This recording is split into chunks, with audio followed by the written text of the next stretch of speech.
Hi church, good to be with you again. Hope you're well.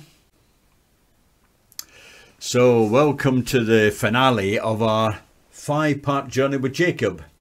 Remember, we've been looking at both his physical journey, north and south again, but also his spiritual journey to faith. Remember, he left home a single man and was now coming back rich and with a large young family. However, you remember how we left it last time? The marching towards him was his twin brother, who vowed 20 years ago, imagine 20 years of, I'm going to get him, I'm going to get him. And then Jacob was there, and Jacob was sure he was about to be killed. Yeah. So in his spiritual journey last time, Jacob had a significant change in his relationship with God when he prayed to him and acknowledged himself to be God's servant. Big submission there, isn't it? The physical journey today is short, just a few miles, crossing from the east side of the Jordan to the west. As you'll see, the spiritual journey is huge.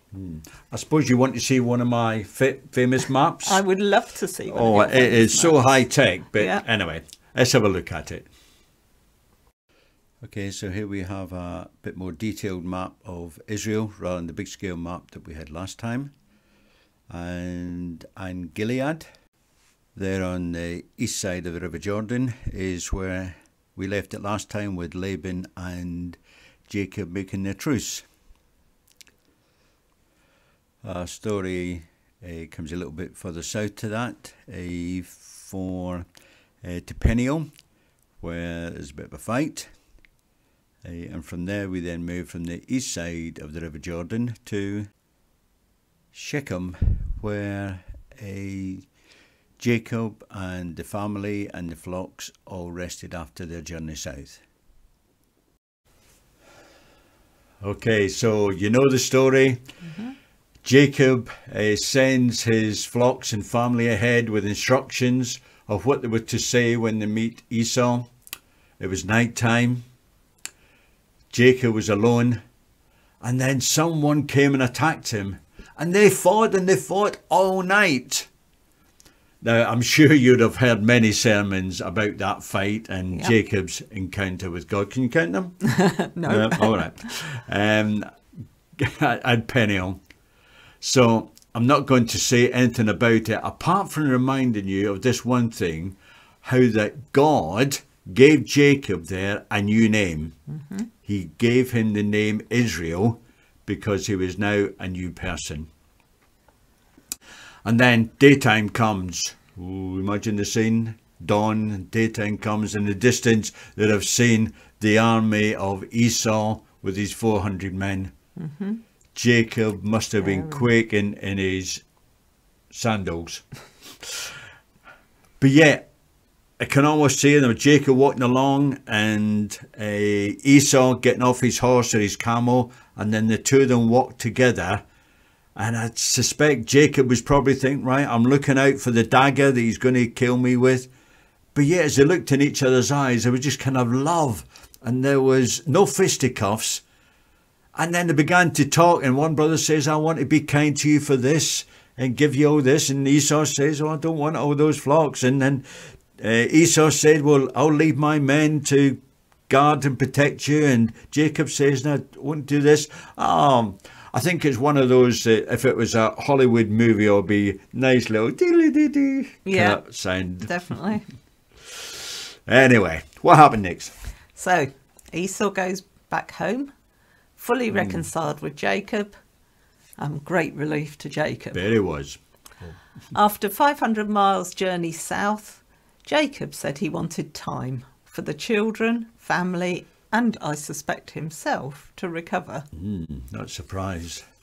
But here's the next bit of our story, and I think this bit is awesome, because after the thing with Esau, Jacob built an altar, and he gave it an awesome name. It was almost like, to me, it's like the climax of his spiritual journey to faith. Yes, the fight of Jacob and God at Peniel is awesome. But that altar, which he named El Eloah Israel. For the altar was for everyone to see and for everyone to know that El, the mighty God, Eloah, I think that's how you pronounce it anyway, ruler God, is the God of Israel, my God. So he's saying that God is my God. And to me, it's almost as if he'd completed his journey to faith. And so he built an altar there for everyone to see and to know it. That God is my God. And for many of us, our journey to faith and our personal relationship with Jesus is no different to Jacob's journey. Each of us will have had someone who told us about their relationship with Jesus. Yep. We'll have found out that God's real and interested in our lives. Yep. We come to a point where we've confessed our sin and we've submitted to him. And then we'll declare to Jesus, as Thomas did, my Lord and my God. Yeah. Oh, there is so much more we could learn about Jacob and his journey, and also the meaning of what that altar had and the name he gave it. But it's just that declaration for us. Do we say that that God is my God? Yeah. That Jesus is my Jesus. That Saviour is my Saviour. And I'm going to build an altar so that everyone can get to know and say, okay, perhaps not build an altar, but I'm going to let people know it. Oh, there's so much more we could learn. But just want to leave you with this thought. We've seen the spiritual journey of how many of us are going to pray for opportunity to start someone else's spiritual journey off by telling them about the faith that we have in Jesus. Yeah. Okay, so what's next for Jacob? Well, the altar was Jacob's journey to faith, but it was only the start of the journey in faith and the personal relationship with God. In the future, God was not only known as the God of Abraham and the God of Isaac, but he'd also be known as the God of Jacob. Whoa. Thank you for joining us in Jacob's journey to faith.